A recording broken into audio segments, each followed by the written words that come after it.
Bonjour, bienvenue.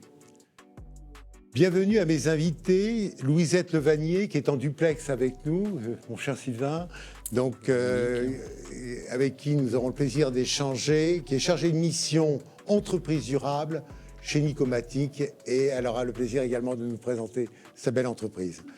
Sylvain Maziero, vous êtes directeur achat responsable donc, du groupe Thales. Bienvenue à vous. Sans plus tarder, je vais me tourner vers vous, Sylvain. Comment aujourd'hui un groupe comme Thales a embarqué la dimension décarbonation? Est-ce que c'est une longue histoire déjà?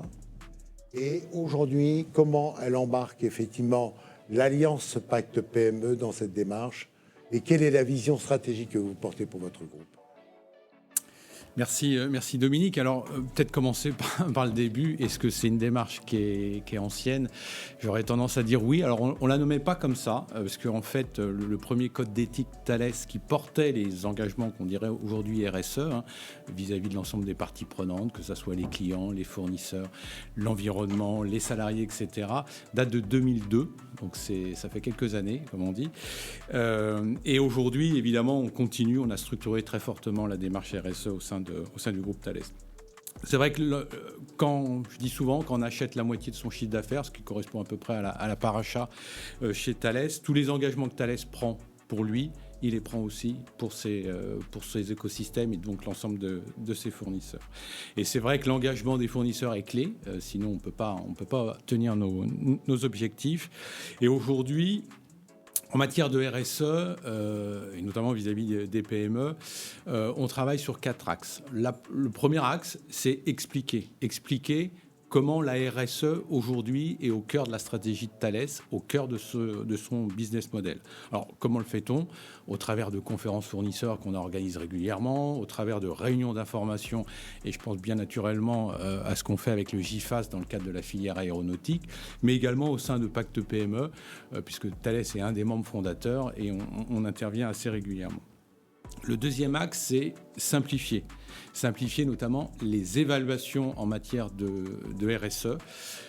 L'année dernière, à l'occasion du Salon du Bourget, nous sommes officiellement rentrés dans une initiative sectorielle aéronautique en termes de RSE, qui regroupe aujourd'hui des grands acteurs, alors comme Thales évidemment, mais comme Airbus, Leonardo, Rolls-Royce, etc. L'idée étant d'avoir un seul référentiel d'évaluation, et toute la gestion de ce référentiel, on l'a confié à des gens que vous devez bien connaître qui s'appellent EcoVadis.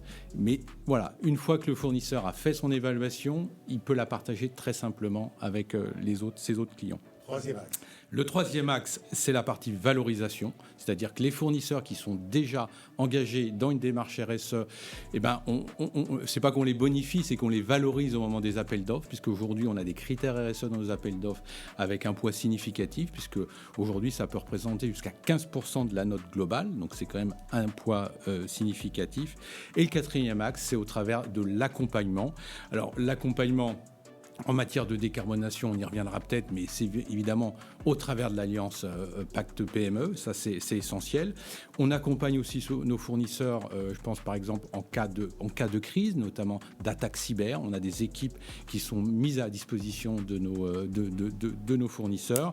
Après, les crises qu'on a vécues de ces dernières années en matière d'approvisionnement matière, de crise de composants, nous ont imposer aussi de nous réinventer et par exemple de prendre en compte les besoins de nos fournisseurs pour commander de façon groupée et leur permettre d'avoir accès aussi à de la matière ou des composants électroniques. Nous approfondirons tous ces points. Louisette, donc Louisette, alors bonjour. Tout d'abord, présentez votre entreprise, une très belle PME. Nous la présenter et nous faire part également de la maturité en matière de décarbonation telle que vous le vivez au sein de votre très jolie PME. Alors, donc, Nicomatic, c'est une entreprise familiale depuis 1976. On fabrique de la coupe électrique, donc on est des systèmes et Thales fait partie de nos grands clients. On a l'habitude de dire qu'on est la vis en fait, de tous les systèmes qui peuvent être embarqués dans l'aéronautique et la défense. Et alors pour nous, l'entreprise durable, en fait, l'année dernière, on a créé la fonction. Et puis, on a aussi, on s'est dit on travaille quand même sur un scope un peu plus large que la décarbonation, puisqu'on veut bien sûr sensibiliser nos collaborateurs, travailler avec nos territoires et aussi nos propres fournisseurs sur le territoire. On a un axe aussi très fort sur les produits pour faire de l'éco-conception et travailler notre cycle de vie de la matière. Et puis, pourquoi pas aussi la fin de vie de nos produits, parce qu'on va faire des systèmes du coup, qui sont conçus avec nos connecteurs. Et l'axe environnemental, dans le cadre de la décarbonation.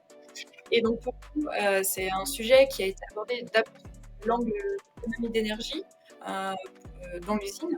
Et cette année, grâce à Alliance avec PME, on a lancé notre bilan carbone.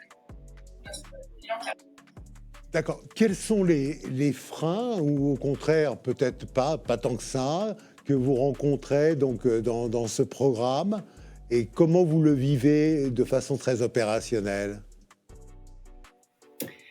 Alors, les freins sur le bilan carbone, c'est essentiellement lors de la collecte des données.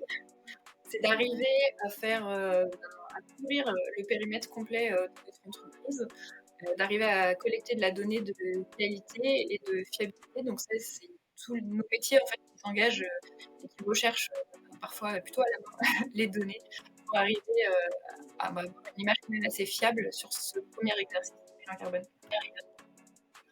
Alors c'est un point, d'ailleurs, Sylvain, qui est lors de tous les échanges que j'ai eu avec les PME, qui revient souvent, c'est la notion de collecte de données, de dresser un bilan et de l'intégrité de la donnée également qui est traitée. Donc c'est un point qui est intéressant. Alors Sylvain, peut-être, quelles sont vous les ressources qui, vous, avez une très grande courbe d'expérience sur ces sujets, quelles sont les ressources que vous apportez aux PME dans le cadre donc, de ce programme ? Alors, j'évoquais tout à l'heure, en matière d'évaluation RSE, les solutions EcoVadis qu'on a rejoint. Ça va nous permettre, notamment cette année, d'organiser des webinaires avec nos fournisseurs sur cette thématique RSE, d'être aussi en capacité de proposer des modules de formation, alors aux achats responsables, mais pas que, la compréhension des enjeux en matière de droits de l'homme, de normes du travail, de changement climatique, décarbonation, et bien évidemment, ça sera un élément important. C'est vrai que dans le cadre de l'Alliance Pacte PME, je suis assez content parce que nous avons été le premier à supporter l'initiative d'organiser des ateliers de décarbonation très concrets, en une matinée complète. Le premier était focalisé sur les pièces mécaniques qui sont dans le domaine de l'aéronautique un point sur des verticales en fait. Hein. Exactement. Ouais. Donc d'autres ont suivi dans le domaine du bâtiment, dans le domaine des services. Il y a encore plein d'ateliers qui sont programmés tout le reste de l'année. Mais on s'est aperçu à cette occasion-là, pendant une grosse matinée, que ça permettait évidemment d'échanger, de sensibiliser les PME sur cette thématique-là, de mieux comprendre, en tout cas d'apporter des clés de compréhension sur l'ensemble de ces enjeux. Et si la réflexion n'est pas accompagnée d'action, elle est limitée, de commencer à travailler avec elle sur la définition de leviers d'action. Et c'est là où il y a vraiment une valeur ajoutée au travers de l'Alliance, c'est de pouvoir se dire, je me mets en dynamique. Ce qui a été évoqué par Louise a été extrêmement important. La première étape, c'est la photographie, c'est le bilan carbone, parce que la data RN, et sans la data, on ne peut rien faire. Et une fois que c'est fait, on rentre dans des plans d'action avec un certain nombre de leviers qui peuvent être adaptés à son secteur d'activité ou à la typologie de l'entreprise en tant que telle. Alors, Louisette, je me retourne vers vous. Aujourd'hui, donc, votre retour d'expérience très opérationnel, très concret de l'Alliance, de Pacte PME. Comment l'avez-vous vécu? Quel premier enseignement vous tirez? Et peut-être y a-t-il des attendus complémentaires exprimés? Nous, on est dans la première fois qu'on a lancé les bilans carbone. Donc, le soutien qu'on a pu avoir pour lancer le bilan carbone, de trouver un opérateur, un outil avec l'Alliance PME, ça c'était un grand soutien. Travailler aussi aux côtés de nos grands comptes, de nos clients, c'est très important pour nous, parce que comme ça aussi on apprend à mieux connaître aussi leurs exigences. Et moi j'attends beaucoup de pouvoir participer justement à ces ateliers décarbonation avec nos clients pour mieux comprendre, et puis pour aussi voir nous, là, par exemple, nos petits blocages qu'on peut avoir quand on voudrait proposer des solutions innovantes, comment est-ce qu'on peut les traiter ensemble en fait, pour toujours s'améliorer. Louisette, on va être sur la fin de nos échanges. Si vous aviez un mot, un message à faire passer aux PME qui nous regardent et qui parfois n'ont pas encore sauté le pas, quel serait le message que vous souhaiteriez, quels seraient les mots que vous souhaiteriez leur dire? Alors pour les PME, c'est vrai que la décarbonation maintenant c'est plus vraiment une option, en tout cas pour les industries notamment, et même pour l'ensemble de l'économie. Donc c'est bien aussi de profiter de ce moment où nos clients, qui quand même beaucoup les petites entreprises françaises, essayent de nous porter un petit peu plus. C'est un programme qui est plutôt facile et accessible. Et je pense que oui, ça vaut le coup d'y participer, bien sûr. Donc, venez nombreux. Alors, Sylvain, oui, alors quel serait le message? Parce que ça reste quand même un point, peut-être un point dur, je ne veux pas le dire, hein, donc à ces PME qui peut-être ont un peu de mal ou n'ont pas encore assez dynamisé, ce serait quoi le message de conviction? Serait de dire, voilà, vous n'avez pas, j'ai pas envie de dire, vous n'avez pas le choix, mais allez, venez, quoi. Alors, ça ne sera pas en un mot, ça sera peut-être seulement une phrase. Je ne vais pas faire de plagiat, mais je suis convaincu que la décarbonation sera collective ou ne sera pas. Notre scope 3, c'est le scope 1, scope 2 de nos fournisseurs. Donc, si on ne travaille pas ensemble, on n'y arrivera pas. Travailler ensemble, c'est aussi de se dire, je prépare mon futur, je peux peut-être me doter d'un avantage compétitif par rapport à mes concurrents.